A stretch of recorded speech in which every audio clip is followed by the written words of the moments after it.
നമ്മുടെ വയറിലുള്ള ആസിഡ് മുകളിലോട്ട് വന്നിട്ട് തൊണ്ടയിൽ പൊള്ളലേൽപ്പിക്കാൻ സാധ്യതയുണ്ട്.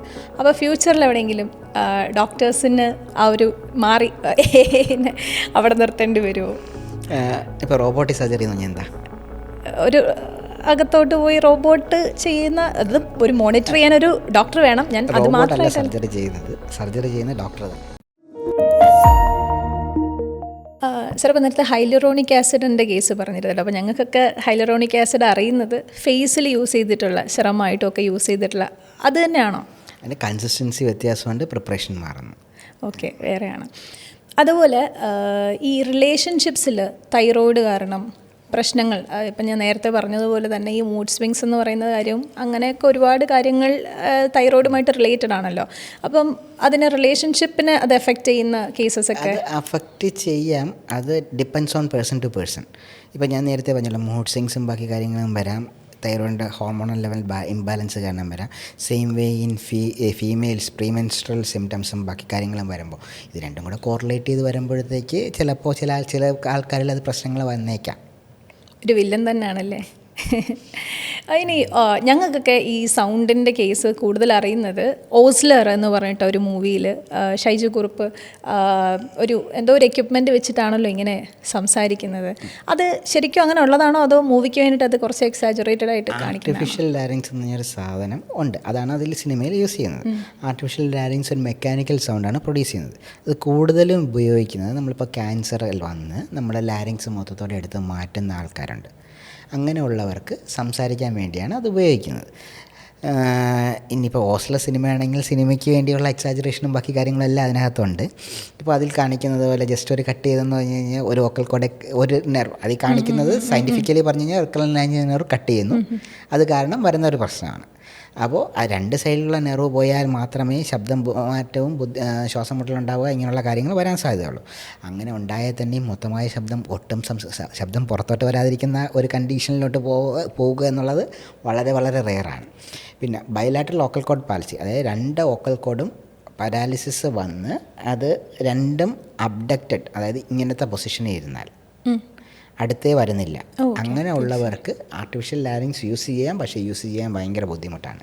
അപ്പോൾ ഒരു ലാരിങ്സ് ഉള്ള ഒരാൾക്ക് അത് വെച്ചിട്ട് സംസാരിക്കാൻ പാടാണ്. ലാരിങ്സ് ഇല്ലാത്ത ഒരാളാണെങ്കിൽ അത് വെച്ച് സംസാരിക്കാം എളുപ്പമാണ്, അത് പഠിപ്പിച്ചെടുക്കാനും എളുപ്പമാണ്. കാരണം ലാരിങ്സ് ഉള്ള ആൾ നമ്മൾ സംസാരിക്കുമ്പോൾ നമ്മൾ നോർമൽ സൗണ്ടും കൂടെ വരും. അപ്പോൾ അത് കറക്റ്റായിട്ട് വരില്ല. അത് അകത്ത് വൈബ്രേഷന് പകരമാണ് വൈബ്രേഷൻ സൗണ്ടായിട്ട് മാറ്റുന്നൊരു എക്യുപ്മെൻറ്റാണത്. അത് മുമ്പേ ഉള്ള ഒരു സാധനം തന്നെയാണ്. പക്ഷേ ഈ സിനിമ കണ്ടു കഴിഞ്ഞതിന് ശേഷം പലരും അതൊരു തെറ്റിദ്ധാരണയായിട്ട് വരുന്നുണ്ട്. ഈ ഒരു ഡോക്ടറെ സംബന്ധിച്ച് ഏറ്റവും വലിയൊരു ടാസ്ക്കാണ് ഇതുപോലെ ഇപ്പം സർജറി ചെയ്യണം, സൗണ്ടിന് എന്തെങ്കിലും രീതിയിലുള്ള പ്രശ്നങ്ങൾ ഉണ്ടാവാം. ഇപ്പം സിംഗർ അല്ലെങ്കിൽ പോലും നമുക്കാണെങ്കിലും നമ്മുടെ സൗണ്ട് പോകാമെന്ന് പറയുന്നത് അക്സെപ്റ്റ് ചെയ്യാൻ പറ്റുന്ന കാര്യമല്ലല്ലോ. അപ്പം ഒരു ഡോക്ടറെ സംബന്ധിച്ച് അത് അവരെ പറഞ്ഞ് കൺവിൻസ് ചെയ്യുക എന്ന് പറയുന്നത് അവർക്കൊരു ഷോക്കായിരിക്കും ഇത് അറിയുമ്പോഴേ. അപ്പോൾ സാർ എങ്ങനെയാണ് അങ്ങനത്തെ സിറ്റുവേഷൻസ്? ഞാനിപ്പോൾ നേരത്തെ പറഞ്ഞതുപോലെ തന്നെ ഇപ്പോൾ ഏത് തൈറോയ്ഡ് പേഷ്യൻ്റ് ആയാലും അവർക്ക് എന്തൊക്കെ കോംപ്ലിക്കേഷൻസ് വരാം, അഥവാ കോംപ്ലിക്കേഷൻസ് വന്നു കഴിഞ്ഞാൽ എന്ത് ചെയ്യാൻ പറ്റും, ഈ കാര്യങ്ങൾ അവർക്ക് എക്സ്പ്ലെയിൻ ചെയ്ത് കൊടുക്കുക. പിന്നെ സർജറി ചെയ്യേണ്ടതിൻ്റെ ആവശ്യവും ചെയ്തില്ലെങ്കിലുള്ള കുഴപ്പങ്ങളും പറഞ്ഞു കൊടുക്കുക. അതെല്ലാം അക്സെപ്റ്റ് ചെയ്തുകൊണ്ട് അവർ സർജറിക്ക് വില്ലിങ് ആവണം. ഇതുപോലെ ഇപ്പം നമ്മൾ നേരത്തെ ഓസ്ലറിലെ കേസ് പറഞ്ഞ പോലെ ഇതുപോലെ ഇനി ഫ്യൂച്ചറിൽ ഇതേപോലെ നമ്മുടെ സെയിം സൗണ്ട് ജനറേറ്റ് ചെയ്യുന്ന AI ഒക്കെ ഇത്രയും അടിപൊളിയായിട്ട് വന്നുകൊണ്ടിരിക്കുന്ന ഈ ഒരു നമ്മുടെ സെയിം സൗണ്ട് ജനറേറ്റ് ചെയ്യുന്ന എക്യുപ്മെൻറ്റ്സ് ഇപ്പോൾ വോയിസ് ബാങ്കിങ് എന്ന് പറഞ്ഞൊരു സിസ്റ്റം ഉണ്ട്. അത് നമ്മുടെ വോയിസ് തന്നെ ഇപ്പോൾ അവരൊരു 3000 5000 സെൻറ്റൻസസ് അവർ റെക്കോർഡ് ചെയ്ത് വയ്ക്കും. അതിന് ആർട്ടിഫിഷ്യൽ ഇൻ്റലിജൻസ് ഉപയോഗിച്ച് ഇപ്പം ലാറ്ററൽ സ്ക്ലിറോസിസ്, അതായത് ന്യൂറോളജിക്കൽ കണ്ടീഷൻസാണ്, അവർക്കൊന്നും സംസാരിക്കാൻ പറ്റില്ല. അവർക്ക് ടെക്സ്റ്റ് ടു സ്പീച്ച് ആ രീതിയിൽ അവരുടെ വോയിസ് തന്നെ യൂസ് ചെയ്യാൻ പറ്റുന്ന എക്യുപ്മെൻറ്റ്സ് ഒക്കെ ഇപ്പോൾ അവൈലബിളായി തുടങ്ങിയിട്ടുണ്ട്. പക്ഷെ അത്ര പോപ്പുലർ അല്ല. അതുപോലെ തന്നെ നമ്മുടെ ഐയുടെ മൂവ്മെൻറ്റ്സ് വെച്ചിട്ട് അപ്പോൾ ഒരു ടാബ് കാണും, അതിൽ ക്യാമറാസ് കാണും. അപ്പോൾ ഇവരുടെ നിന്ന് ഐ മൂവ്മെൻറ്റ്സ് കാണും, ബാക്കി ഇവർക്ക് മൂവ്മെൻറ്റ്സ് ഒന്നും കാണില്ല. അപ്പോൾ ഇവരിത് നോക്കുമ്പോൾ അതിനനുസരിച്ച് പ്രോംപ്റ്റ് വരും. ഇവർ നോക്കുന്നതനുസരിച്ച് നമ്മുടെ ഐ മൂവ്മെൻറ്റ്സ് വെച്ചിട്ട് ആ മെഷീൻ തന്നെ സംസാരിക്കുന്നു. അതും അവൈലബിളാണ്. പക്ഷേ ഇന്ത്യയിൽ അതിനകത്ത് അത് കൂടുതലായിട്ട് വന്നിട്ടില്ല. പക്ഷേ ഞാൻ ഈ പറഞ്ഞ എക്യുപ്മെൻ്റ് എല്ലാം മെഷീൻ സൗണ്ടാണ്. വോയിസ് ബാങ്കിങ് ഇപ്പോൾ പുതുതായിട്ട് വന്നുകൊണ്ടിരിക്കുകയാണ്. അപ്പോൾ നമ്മുടെ സ്വന്തം സൗണ്ട് തന്നെ അതിലേക്ക് യൂസ് ചെയ്യാൻ പറ്റുന്ന ഒരു രീതിയിലോട്ട് വരും. ഇപ്പം നേരത്തെ പറഞ്ഞ സർജറിയിൽ തന്നെ എന്തൊക്കെ ഇപ്പോൾ പുതിയതായിട്ട് ഒരുപാട് രീതിയിൽ സർജറിയിലൊക്കെ ഒരുപാട് ഇന്നോവേഷൻസ് ഒക്കെ വന്നിട്ടുണ്ടോ? ഉണ്ട്. മുമ്പ് നമ്മൾ സർജറി ചെയ്തിരുന്നതിനൊക്കെ പോലെ അല്ല. മുമ്പ് തൈറോയ്ഡ് സർജറി ചെയ്തുകൊണ്ടിരുന്നപ്പോൾ ഈ നെർവിന് ഇഞ്ചുറിക്കും ബാക്കി കാര്യങ്ങൾക്കും എല്ലാം കൂടുതൽ ചാൻസസ് ഉണ്ട്. ഇപ്പോൾ അത് വളരെ കുറഞ്ഞിട്ടുണ്ട്. പുതിയ എക്യുപ്മെൻറ്റ്സും ബാക്കി കാര്യം. മുമ്പ് ബ്ലീഡിങ് കൂടുതലായിരിക്കും. തൈറോയ്ഡ് സർജറി ചെയ്ത് തുടങ്ങിയ സമയത്ത് ഇപ്പം ബുക്കിലും പറയുന്നുണ്ട് മണ്ടന്മാർ മാത്രമാണ് തൈറോയ്ഡ് സർജറി ചെയ്യുന്നത്. ആദ്യം പറഞ്ഞത് അങ്ങനെയായിരുന്നു. അപ്പോൾ തൈറോയ്ഡ് സർജറി ആദ്യം ചെയ്തുകൊണ്ടിരുന്നപ്പോൾ 100 പേർക്ക് ചെയ്താൽ 95 പേരും മരിക്കും. അതായിരുന്നു ആദ്യത്തെ ചെയ്ത് തുടങ്ങിയ സമയത്തുള്ളത്. പക്ഷേ ഇപ്പോൾ ആ കണ്ടീഷനെല്ലാം മാറി. ഇപ്പോൾ അങ്ങനത്തെ വലിയ കാര്യങ്ങളൊന്നും വരുന്നില്ല. നല്ല എക്യുപ്മെൻറ്റ്സ് വരുന്നുണ്ട്, ടെക്നിക്ക് മാറുന്നുണ്ട്, വലിയ പ്രശ്നങ്ങളില്ല. അത് ഗ്രാജ്വലി സയൻസ് ഇമ്പ്രൂവ് ആവുന്നതനുസരിച്ച് നമ്മുടെ ട്രീറ്റ്മെൻറ്റ് മൊഡാലിറ്റിയും ട്രീറ്റ്മെൻറ്റിലുണ്ടാകുന്ന കോംപ്ലിക്കേഷൻസും ഇതെല്ലാം കുറയും. ഇപ്പോൾ ഒരു ഓപ്പൺ സർജറി അങ്ങനെ മീൻസ് അങ്ങനെ അല്ലാണ്ട് എൻഡോസ്കോപ്പിക്കലി തൈറോയ്ഡ് ചെയ്യാൻ പറ്റുന്നതാണ്. അതായത് നമ്മളിവിടെ 2 സൈഡിലും ഓരോ ക്യാമറ പോർട്ടിട്ട് എൻഡോസ്കോപ്പിക്കലി തന്നെ തൈറോയ്ഡ് ചെയ്യാൻ പറ്റുന്നുണ്ട്. പക്ഷേ അതിന് കുറച്ച് ലിമിറ്റേഷൻസ് ഉണ്ട്.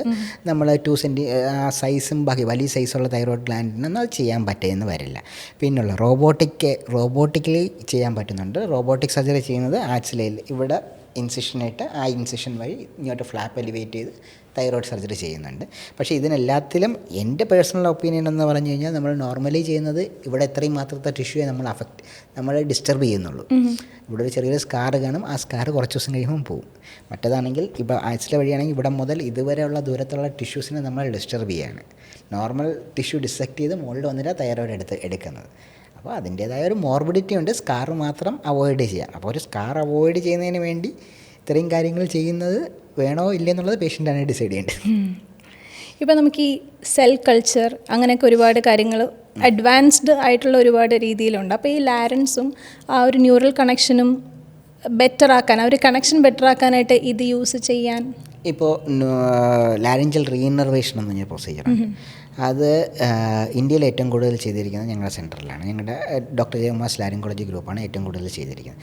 അതായത് നമ്മുടെ നെർവ് കട്ടാവുകയോ അല്ലെങ്കിൽ നെർവിൻ്റെ ഫങ്ഷൻ വരാതെയോ ഇരിക്കുമ്പോൾ വേറൊരു നെർവ് എടുത്ത് ആ നെർവിൽ അനസ്റ്റമോസിസ് ചെയ്ത് അതിൻ്റെ ഫങ്ഷൻ നേരെയാക്കുന്നു, ശബ്ദം നേരെയാക്കുന്നു, ശ്വാസം മുട്ടലില്ലാതാക്കുന്നു. അതാണ് റീഇന്നർവേഷൻ എന്ന് പറയുന്നത്. അതിൽ ഈ സെൽ കൾച്ചറും ബാക്കി കാര്യങ്ങളൊന്നുമില്ല. ടെക്നിക്കാണ് നമ്മൾ സർജറി ചെയ്യുന്ന ടെക്നിക്കാണ് മാറുന്നത്. അത് മൈക്രോസ്കോപ്പിക്കലി ചെയ്യുന്ന സർജറിയാണ്.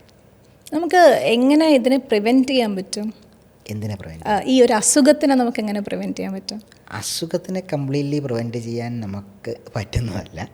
അപ്പോൾ ഒരു അസുഖം വന്നു കഴിഞ്ഞാൽ അത് ഫർദർ കോംപ്ലിക്കേഷനിലോട്ട് പോവാതിരിക്കുന്നത് നമുക്ക് ബാക്കി ഒരു സ്ക്രീനിങ്ങിലൂടെയും അല്ലെങ്കിൽ കൃത്യസമയത്ത് സർജറി ചെയ്തും അല്ലെങ്കിൽ ട്രീറ്റ്മെൻറ്റ് എടുത്തും അതിനെ കുഴപ്പമില്ലാത്ത രീതിയിൽ കൊണ്ടുപോകാം.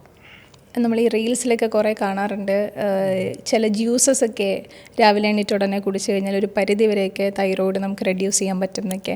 അതൊക്കെ ശരിയായിട്ടുള്ള കാര്യങ്ങളാണോ? ആക്ച്വലി ഒരു സയൻറ്റിഫിക് ബേസിസ് ഇല്ല. പിന്നെ മൈക്രോ എലമെൻറ്റ്സ് ഒക്കെ കിട്ടുമായിരിക്കാം. മൈക്രോ എലമെൻറ്റ്സ് തൈറോയ്ഡ് ഹോർമോണിൻ്റെ പ്രൊഡക്ഷനെയൊക്കെ ഹെൽപ്പ് ചെയ്യുന്നുണ്ട്. അപ്പോൾ അങ്ങനെ എന്തെങ്കിലും കാണുമായിരിക്കും. പക്ഷേ അതിൻ്റെ സയൻറ്റിഫിക് ബേസിസ് ഇല്ല. സാർ, ഈ ആസിഡ് റിഫ്ലെക്സ് സൗണ്ടിനെ ബാധിക്കും. ആദ്യം ആസിഡ് റിഫ്ലെക്സ് എന്താണെന്നും കൂടെ ഒന്ന് പറഞ്ഞിട്ട്. നമ്മുടെ വയറിലുള്ള ആസിഡ് മുകളിലോട്ട് വന്നിട്ട് തൊണ്ടയിൽ പൊള്ളലേൽപ്പിക്കാൻ സാധ്യതയുണ്ട്. നമ്മുടെ വയറിനകത്തുള്ള മ്യൂക്കോസ അല്ലെങ്കിൽ അവിടുത്തെ തൊലി പോലത്തുള്ള ചർമ്മം അത് ആസിഡിന് റെസിസ്റ്റൻ്റ് ആണ്. ആസിഡിന് അവിടെ ഒന്നും ചെയ്യാൻ പറ്റില്ല. പക്ഷേ അതേ ആസിഡ് മുകളിലോട്ട് വന്നു കഴിഞ്ഞാൽ തൊണ്ടയിൽ പൊള്ളൽ വരാൻ സാധ്യതയുണ്ട്. ഇത് കോമൺലി കാണുന്ന ഒരു പ്രശ്നമാണ്. ഇത് വന്നു കഴിഞ്ഞാൽ തൊണ്ടയിൽ പൊള്ളൽ വന്നു കഴിഞ്ഞാൽ അത് ശബ്ദത്തിനെ ബാധിക്കും. തൊണ്ടയിൽ എന്തോ ഇരിക്കുന്നത് പോലെ തോന്നും, കഫം ഉള്ളതുപോലെ പറയും. പേഷ്യൻ്റ് സ്ഥിരമായിട്ട് പറയുന്നത് അങ്ങനെയാണ്. തൊണ്ടയിൽ എന്തോ ഇരിക്കുന്നു, കഫമുണ്ട്, ചുമച്ചെടുക്കാൻ നോക്കിക്കഴിഞ്ഞാൽ ഒന്നും വരുന്നില്ല, ശബ്ദം മാറ്റമുണ്ട്. അപ്പോൾ ഒരു ലോ പിച്ച് സൗണ്ടിലോട്ട് പോകും. ഇപ്പോൾ ഫീമെയിൽസ് ആണെങ്കിൽ മെയിൽ സൗണ്ടിലോട്ട് പോകുന്ന ഒരു രീതി വരും. ഇത് സാധാരണ വരുന്നത് നമ്മുടെ ഡയറ്ററി ഹാബിറ്റ്സ് കൊണ്ടാണ്. ഭക്ഷണം കൃത്യസമയത്തല്ലാതെ ഇരിക്കുക, എരിവ് കൂടുതൽ കഴിക്കുക, കടലക്കിഴങ്ങ്, അസിഡിറ്റി ഉണ്ടാക്കുന്ന കൂടുതൽ സാധനങ്ങൾ കൂടുതൽ കഴിക്കുക, ബട്ടർ, ചീസ്, ചോക്ലേറ്റ്, കോഫി, ഇത് 4 നൊട്ടോറിയസ് ആണ് ആസിഡ് റിഫ്ലക്സ് കൂട്ടാനായിട്ട്. ഇങ്ങനെയുള്ള ഭക്ഷണങ്ങൾ കൂടുതൽ കഴിക്കുന്നതായിട്ട് അത് കഴിഞ്ഞിട്ട് ഭക്ഷണം കഴിച്ച ഉടനെ ബെഡിലോട്ട് പോകുമ്പോഴും ഈ റിഫ്ലക്സ് കൂടുതലായിട്ട് വരാം. ഇതിനെ ലാരിങ്കോഫാരിഞ്ചൽ റിഫ്ലക്സ് ഡിസീസ് എന്ന് പറയും. ഇത് തൊണ്ടയിൽ വന്ന് പൊള്ളൽ വന്നിട്ട് ശബ്ദത്തിനെ അത് ബാധിക്കാൻ സാധ്യതയുണ്ട്. അതായത് ഡിന്നർ അല്ലെങ്കിൽ ഫുഡ് എന്താണെന്ന് വെച്ചാൽ കഴിച്ചിട്ട് പെട്ടെന്ന് ഉറങ്ങരുത്. കഴിച്ച് കഴിഞ്ഞ് മിനിമം ഒരു 1.5 മണിക്കൂറെങ്കിലും കഴിഞ്ഞതിന് ശേഷമേ കിടക്കാൻ പോകാവൂ. കിടക്കുന്നതാണ്, ഉറങ്ങുന്നതല്ല. കിടക്കുന്നതാണ്. ഓക്കെ.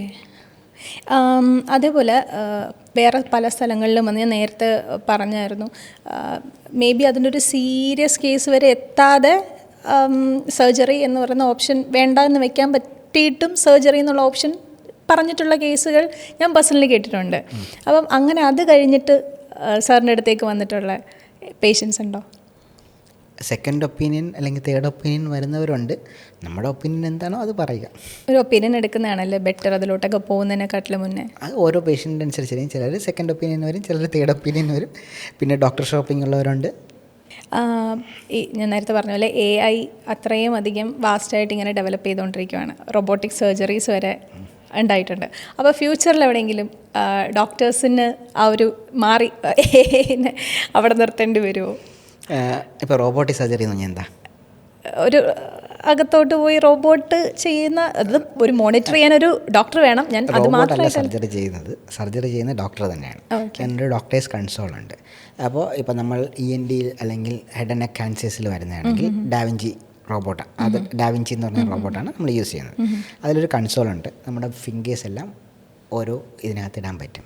നമ്മുടെ ഓരോ ഫിംഗറും ഓരോ ആമായിട്ട് ആ റോബോട്ടിലുണ്ട്. നമ്മുടെ ഇവിടുത്തെ മൂവ്മെൻറ്റാണ് അതിൽ വരുന്നത്. അപ്പം സർജറി ചെയ്യുന്നത് നമ്മൾ തന്നെ, പക്ഷേ ഒരു മിസ്കൺസെപ്ഷനാണ് റോബോട്ടാണ് ചെയ്യുന്നത്. അപ്പോൾ അതിനുള്ള ലേണിംഗ് കർവ് ഇതെല്ലാം ഭയങ്കര കൂടുതലാണ്. പെട്ടെന്ന് ഒരു ദിവസം പോയി നമുക്ക് ചെയ്യാൻ പറ്റുന്നൊരു കാര്യമല്ല. കുറേ ട്രെയിനിങ് കഴിഞ്ഞ് കഴിഞ്ഞാൽ മാത്രമേ അത് ചെയ്യാൻ പറ്റുള്ളൂ. അപ്പോൾ അതിൽ വരുന്ന ഇപ്പോൾ ഒരു ടെലി സർജറി ചെയ്യാൻ പോസിബിളാണ്. അതായത് ഇപ്പോൾ ട്രിവാൻഡ്രത്ത് റോബോട്ടുള്ള ഒരു ഹോസ്പിറ്റലിൽ റോബോട്ട് സെറ്റ് ചെയ്തു, കൺസോളെല്ലാം സെറ്റ് ചെയ്തു. ഇവിടെ ഒരു ഡോക്ടറുണ്ട്. പക്ഷേ ഇപ്പോൾ അമേരിക്കയിലിരുന്നൊരു ഡോക്ടറിന് വേണമെങ്കിൽ ആ സർജറി ചെയ്യാൻ പറ്റും. അത് ടെലി ചെയ്യാൻ പറ്റുന്നത്. പക്ഷെ അവിടെ ഒരു ഡോക്ടറിൻ്റെ ആവശ്യമുണ്ട്.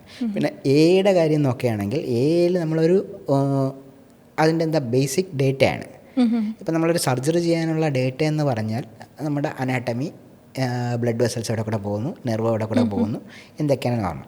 പക്ഷേ എല്ലാ ഇപ്പം നമ്മൾ ആരെ സർജറി ചെയ്യുകയാണെങ്കിലും എന്തെങ്കിലും ഒരു അബ്നോർമാലിറ്റി കാണും.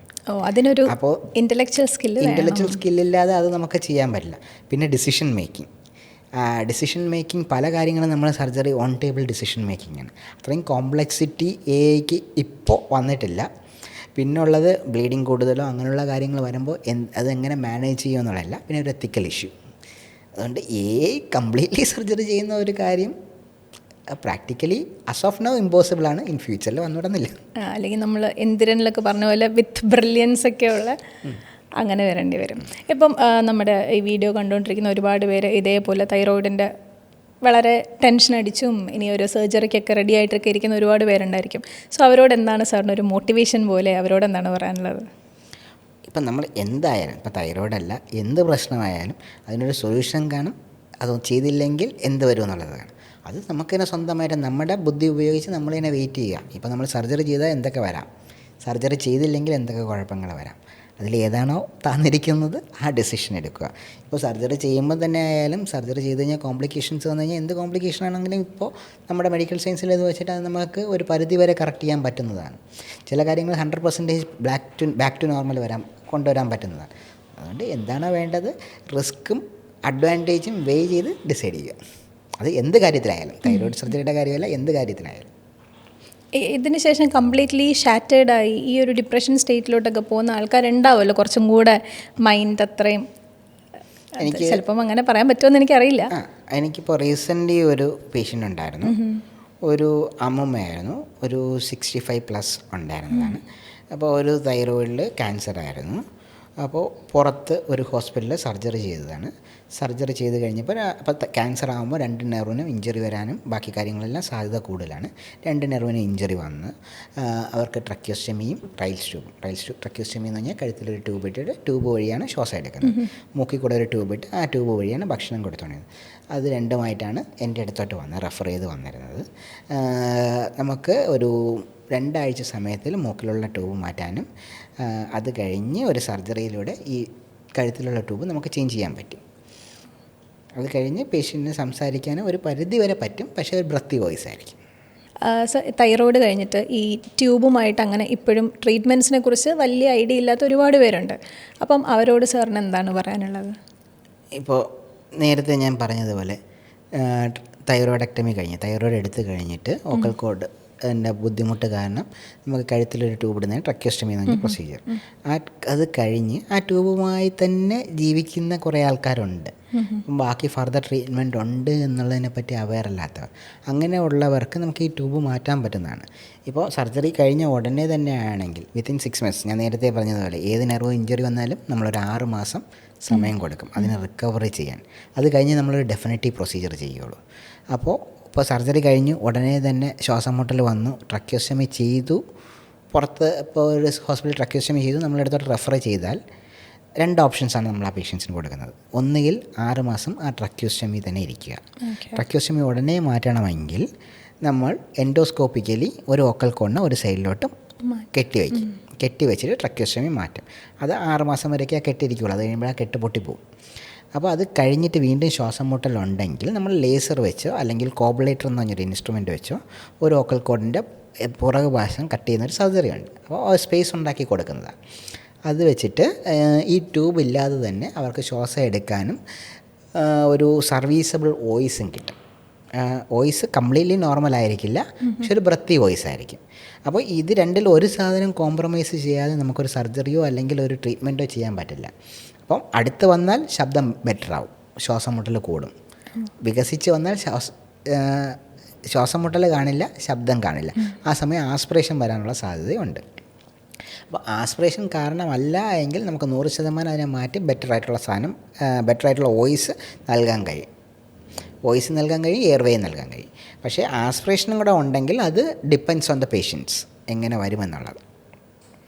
അപ്പോൾ താങ്ക് യു സർ, നമ്മൾ അവസാനം വൈൻഡപ്പിലോട്ട് എത്തിയിരിക്കുകയാണ്. Thank you so much for your time. Because ഇത് തൈറോയിഡ് എന്ന് പറയുന്നത് വളരെ കോമൺ ആയിട്ട് ഒരുപാട് പേരിലും കാണുന്നു. ഇപ്പം നേരത്തെ പറഞ്ഞ പോലെ ഈ ട്യൂബുമായിട്ട് ഇപ്പോഴും അതിൻ്റെ ഫർദർ ട്രീറ്റ്മെൻറ്റ്സിനെ കുറിച്ച് അറിയാത്ത ഒരുപാട് ആൾക്കാരുണ്ട്. സോ അവർക്കൊക്കെ ഇതൊരു വലിയൊരു ബെനിഫിറ്റായി കാണും എന്ന് ഞാൻ വിശ്വസിക്കാം. അപ്പോൾ thank you so much for your time. കാര്യം ഇവിടെ സാറിന് ഇങ്ങനെ കോൾസ് ഇങ്ങനെ ബാക്ക് ടു ബാക്ക് വന്നുകൊണ്ടിരിക്കുകയാണ്. പക്ഷേ എന്നാലും ഇത്രയും സമയം ഞങ്ങളുമായിട്ട് ചിലവഴിച്ചതിന് ഒരുപാട് നന്ദി. ഒരുപാട് നല്ല അതായത് ഡിസീസസ് ഉള്ള ആൾക്കാരെയൊക്കെ മാറ്റി നല്ലൊരു സൊസൈറ്റിയെ വാർത്തെടുക്കാൻ സാറിന് സാധിക്കട്ടെ. Thank you so much.